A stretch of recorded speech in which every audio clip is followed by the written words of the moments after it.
बेहद मशहूर boarding school Vidya Niketan की है। उस स्कूल का डिसिप्लिन और पढ़ाई जितनी फेमस थी, उतनी ही फेमस थी उस स्कूल हॉस्टल की भूतिया स्टोरीज।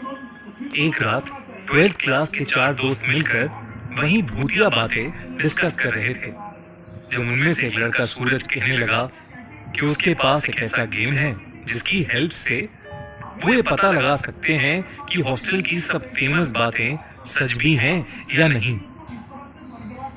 सब वो गेम खेलने के लिए तैयार हो गए, मगर रवि उस वक्त किसी भी बात पर ध्यान नहीं दे रहा था, क्योंकि वो अपने फोन पर विंजो ऐप पर लूडो खेल रहा था और पैसे कमा रहा था।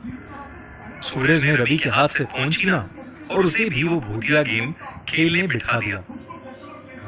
वो गेम था चार्ली चार्ली। लोग कहते हैं कि चार्ली चार्ली गेम एक ऐसा गेम है जिससे आत्माओं से बातें करी जा सकती हैं। इनफैक्ट उनकी माने तो ये गेम इतना खतरनाक है कि कई लोग इसकी वजह से पागल भी हो चुके हैं और कुछ लोगों की तो जान भी जा चुकी है। सूरज ने सबको एक सर्कल में बिठाया और बीच में एक पेपर पर यस नो नो यस लिखकर उस पर 2 पेंसिल्स रख दी। रवि ये देखकर हंसने लगा और वो सर्कल से उठकर जाने ही वाला था कि अचानक कमरे की लाइट्स फ्लिकर करने लगी। ये देखकर सबके होश उड़ गए। तभी सूरज ने रवि से वापस आराम से बैठने को कहा और फिर सूरज ने गेम की तरफ देखते हुए कहा, Charlie Charlie are you there? यानी चार्ली चार्ली क्या तुम यहाँ हो? चार्ली चार्ली क्या तुम यहाँ हो? ये कहने के बाद सब वेट करने लगे, पर कमरे में कुछ नहीं हुआ। सूरज ने दोबारा वही सवाल पूछा, तब भी कुछ नहीं हुआ। इस पर रवि ने उस गेम का मजाक उड़ाना शुरू कर दिया। लेकिन तभी सर्कल के बीच पड़ा पेपर जोर से हिलने लगा। उस पर रखी पेंसिल भी इधर उधर रोल होने लगी। सूरज ने फिर से वही सवाल पूछा, चार्ली चार्ली क्या तुम यहाँ हो?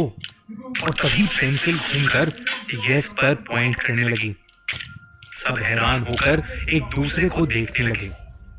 इसके बाद एक एक करके सब चार्ली से कुछ ना कुछ क्वेश्चंस पूछने लगे, जिससे वो कंफर्म कर सकें कि सच में चार्ली की आत्मा वहां वाकई थी या नहीं।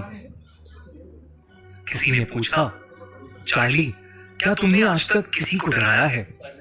तो किसी ने पूछा, चार्ली क्या कभी तुमने किसी की जान ली है? पेंसिल घूमती रही, कभी यस पर तो कभी नो पर। रवि उस सर्कल में बैठे बैठे भी सबका और चार्ली चार्ली गेम का मजाक उड़ाता रहा।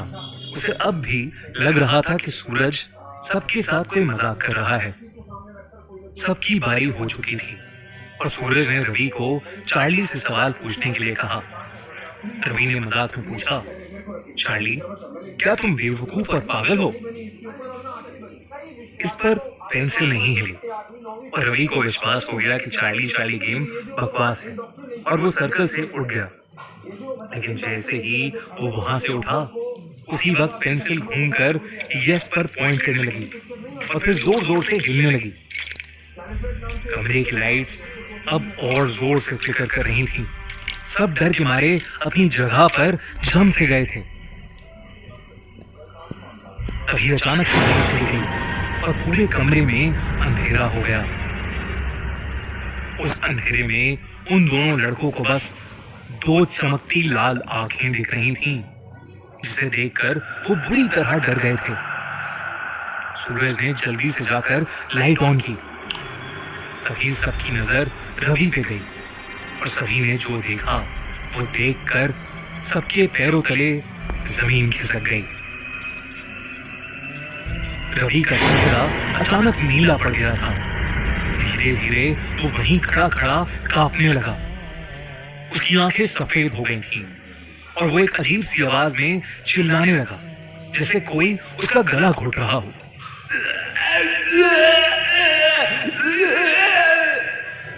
हॉस्पिटल पहुंचा, पर डॉक्टर समझ ही नहीं पा रहा था कि रवि ऐसे अचानक बेहोश कैसे हो गया। फॉर्चुनेटली रवि को 2 दिन बाद होश आ गया, लेकिन उसे कुछ याद नहीं था। ना ही किसी का गला घोटना, ना ही बेहोश होना और ना ही चार्ली चार्ली गेम खेलना। सूरज और उसके बाकी दोस्तों ने डिसाइड किया कि वो लोग फिर से ऐसा कोई भूतिया गेम नहीं खेलेंगे। इनफैक्ट अगर आप लोगों को भी कुछ खेलना है तो ऐसे हॉरर गेम्स नहीं, बल्कि खेलिए विंजो ऐप पर 40 से भी ज्यादा पॉपुलर गेम्स जैसे